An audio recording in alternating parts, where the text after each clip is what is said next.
सही कहा है किसी ने, जिस इंसान के पास संतोष नहीं वह जिंदगी में कभी भी खुश नहीं रह सकता। उसके अंदर हमेशा बेचैनी रहती है। उसको कितना भी दे दो, उसका मन कभी भी खुश नहीं हो सकता।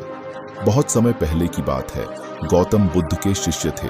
एक बार उनके मन में ख्याल आया कि महात्मा क्यों फालतू की चीजों में परेशान रहते हैं। सब कुछ त्याग दिया, न तो हमारा कोई घर है, न कोई खाने की अच्छी चीज है, और ना ही किसी भी तरह की सुख सुविधा। इतनी सर्दी में भी हम इस पैर के नीचे ही बिना बिस्तर के सोते हैं। अगर भगवान ने हमें दिया है तो हमें भी घर बनाना चाहिए। अपने घर से भी तो हम ज्ञान का संदेश दे सकते हैं। उसके मन में ख्याल आया कि उसे भी अपना एक घर बनाना चाहिए जिसमें आलीशान कमरे और सुख सुविधाएं हो। वह नगर में ब्राह्मण के लिए निकला था तो किसी ने उसे एक गद्दा तोहफे में दे दिया। वह गद्दा काफी आरामदायक था। उसने बोला, यह होता है असली सुख। देखो, इस गद्दे पर सोने में कितना सुकून मिलता है।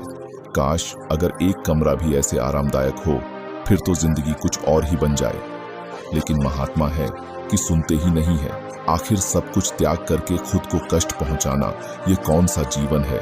उसने विचार किया कि वह अगले दिन भिक्षा मांगने के लिए जाएगा और पैसे इकट्ठे करेगा ताकि वह अपना घर बना सके और आराम से उसमें जीवन गुजार सके।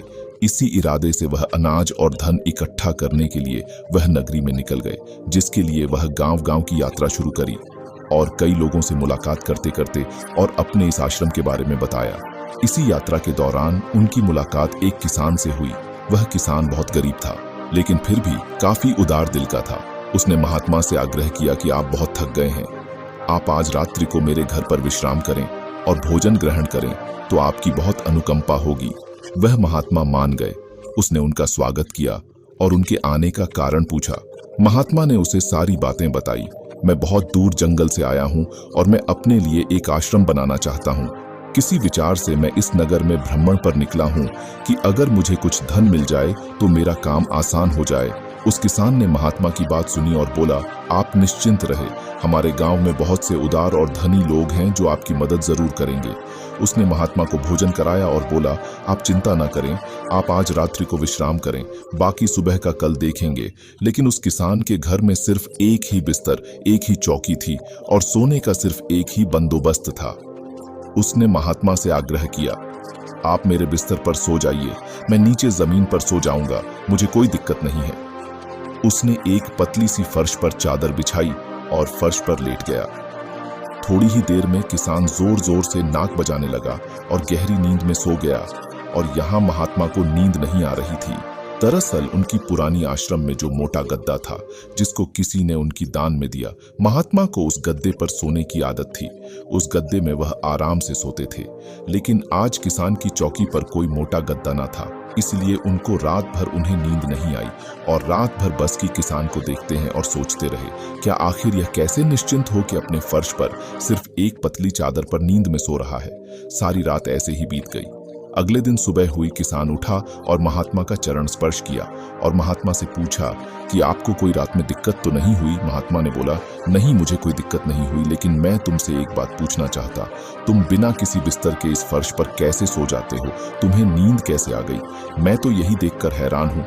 किसान बताता है, दरअसल दिन भर में मजदूरी करता हूँ और मजदूरी की शरीर में इतनी थकावट आ जाती है कि घर आते ही मुझे बस बिस्तर की तलाश होती है। मोटे गद्दे बिस्तर ना भी हो तो मेरा काम चल जाता है। मैं घर आते ही खाना बनाता हूँ और उसके बाद मैं कहीं भी सो जाता हूँ। मुझे कोई दिक्कत नहीं है। मुझे नींद भी बहुत अच्छी आती है। जब शरीर में थकावट हो फिर तो शरीर को कहीं भी नींद आ जाती। उससे क्या फर्क पड़ता है? क्या आपके पास महल है या मोटा गद्दा है, या आप पलंग पर सो रहे हो या आप नीचे सो रहे शरीर को, तो बस आराम की आवश्यकता होती है। किसान ने पूछा, ये गुरुवार क्या मैं आपके साथ धन एकत्र करने चल सकता हूँ? मेरी इच्छा है कि आपके साथ आपके उस आश्रम बनने में मैं आपका योगदान दूं, आपके साथ मिलकर काम करूं और कुछ धन इकट्ठा करूं। तब महात्मा ने बड़ी विनम्रता से उत्तर दिया, पुत्र, तुमने आज जो मुझे ज्ञान दिया है वो ज्ञान मुझे आज तक नहीं मिला। आज मुझे पता चल गया इंसान के मन का असली सुख क्या है। अब मुझे किसी आश्रम और महल की इच्छा नहीं रही। इतना कहकर वह महात्मा धन दान करके वापस अपने आश्रम को लौट गए। उन्होंने जो कुछ भी धन एकत्र किया था वह गरीबों में बांट दिया और स्वयं एक छोटी सी कुटिया बनाकर रहने लगे। जीवन का सुख संतोष में है। अगर मनुष्य के पास जो भी है वह उसे स्वीकार कर ले और उसी में संतोष कर ले तो जीवन में उसे खुशी तलाशने की जरूरत नहीं है। वह उसका सारा सुख उसी वक्त अनुभव कर लेगा। कई घरों में अपार धन दौलत ऐशो आराम होते हुए भी वहां सुख शांति नहीं होती, क्योंकि उनके पास जो कुछ भी है वह उससे संतोष नहीं हो रहे। कहते हैं जिन्हें दूसरों की थाली में घी ज्यादा देखता है वह कभी खुद से भर पेट नहीं खा पाते। इंसान को चाहिए कि उसके पास जो कुछ भी है वह उसी में खुश रहे, लेकिन इंसान ऐसा कर नहीं पाता और अक्सर दूसरों को देखते हुए और खुद को और ज्यादा चाहने की इच्छा एक अच्छा इंसान को कभी भी खुश नहीं रहने देती और इसी तरह से पूरा जीवन असंतोष में बीत जाता है। उसके पास इतना है, मेरे पास इतना क्यों नहीं। हम हमेशा दूसरों को देख के उनसे परेशान रहते हैं कि हमें इतना क्यों नहीं मिला। आखिर जिंदगी का असल दुख इन्हीं सब चीजों के बारे में सोच गई है। इसीलिए कभी कभी हमें चाहिए कि हम खुद इस बारे में विचार करें कि हद से ज्यादा इच्छा कितना सही है। जो मिले हम उसमें भी तो खुश रह सकते हैं। ज्यादा लालच और हद से ज्यादा इच्छाएं अक्सर इंसान को बीमार करते हैं। हम उम्मीद से ज्यादा अपेक्षाएं पालते हैं और जब वह चीज पूरी नहीं होती तो हमें दुख होता है और हम चिंता करने लगते हैं। जब जीवन में संतोष ही नहीं तो फिर भला जीवन का क्या मतलब। ऐसे में तो हर दिन हम परेशानी रहेंगे।